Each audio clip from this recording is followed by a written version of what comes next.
Olá, você que acompanha esta mensagem, sou o pastor João Fernandes para muitos amigos. Eu sou membro da Igreja Comunidade Batista, localizada na rua Pirassununga, número 151, na Vila Valparaíso, em Santo André. E estou aqui anunciando a palavra de Deus, desejando que ela, a palavra de Deus, transforme vidas. Os cultos acontecem aos domingos às 10 horas e 30 minutos. Se você estiver na região, não estiver em nenhuma igreja, renovo o convite para que venha nos visitar e junte-se a nós a fim de recebermos a palavra do Senhor e desfrutarmos de preciosos momentos de comunhão. A mensagem de hoje, com o título Uma expiação pelo pecado, está contida no devocionário A Bíblia Todo, o Ano Todo, de autoria do pastor John Stott, o qual está sendo utilizado em nossa igreja neste ano de 2024.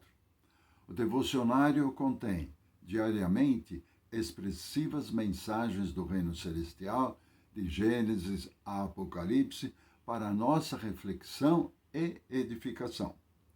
O texto bíblico referente à mensagem de hoje encontra-se na carta aos Hebreus, capítulo número 9, versículos de 23 a 28. E este é um dos grandes textos do Novo Testamento sobre a cruz. Por isso, para saber mais, peço que o leiam. Ele nos fala da razão principal da morte de Cristo. Bem, assim inicio a mensagem com este versículo contido na primeira carta de Pedro, capítulo número 3, versículo 18, o qual diz assim: Pois também Cristo sofreu pelos pecados, uma vez por todas, o justo pelos injustos, para conduzir-nos a Deus. Vimos que ele morreu como um mártir para a sua própria exaltação e como um exemplo de como suportar o sofrimento com paciência.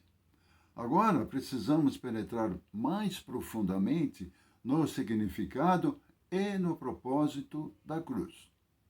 Primeiro, Cristo morreu para nos levar a Deus. Por trás desta declaração está a suposição de que estamos separados de Deus e precisamos ser conduzidos de volta a Ele. Isso é verdade. Todo o nosso sentimento de alienação e saudade do lar pode ser, em última instância, atribuído à nossa separação de Deus resultante do nosso pecado. Como o profeta Isaías diz, os seus pecados esconderam de vocês o rosto dele. Isaías capítulo 59, versículo número 2. E o que Cristo fez para resolver essa situação? Segundo, Cristo morreu pelos pecados, o justo pelo injusto.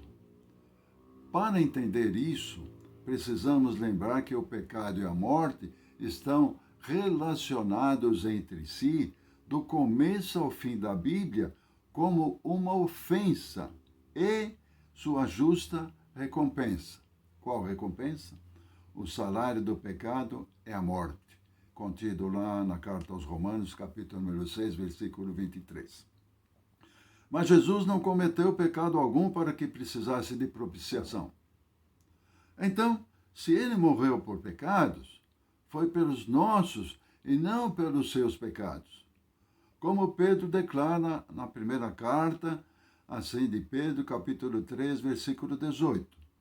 Ele sofreu pelos pecados uma vez por todas, o justo pelos injustos, o inocente pelos culpados. É isso que justifica a nossa convicção de que a morte de Jesus foi substitutiva. Ou seja, ele morreu como nosso substituto. Nós merecíamos morrer, mas ele morreu em nosso lugar. E porque tomou o nosso lugar, carregou o nosso pecado e morreu a nossa morte, podemos ser perdoados gratuitamente. E terceiro, Cristo morreu pelos pecados de uma vez por todas. O advérbio hapax, que significa uma vez, não significa certa vez, mas de uma vez por todas. Ele expressa a finalidade absoluta daquilo que Cristo fez na cruz. É porque ele havia pagado toda a pena por nossos pecados que pôde, assim, bradar: está consumado. Assim, o que nos resta fazer? Nada. Não podemos contribuir com coisa alguma para o sacrifício de Cristo. Tudo o que podemos fazer é agradecer-lhe por aquilo que ele fez e descansar em sua obra consumada. O devocional termina aqui. Então, que possamos refletir sobre o que Deus nos fala através dessa poderosa mensagem. Para saber mais, ter melhor compreensão, leiam a carta aos Hebreus, capítulo número 9, versículos 23 a 28. Que Deus te abençoe, te proteja, te guarde, te livre de todo mal e até uma próxima oportunidade, se Ele assim o permitir. Amém e amém.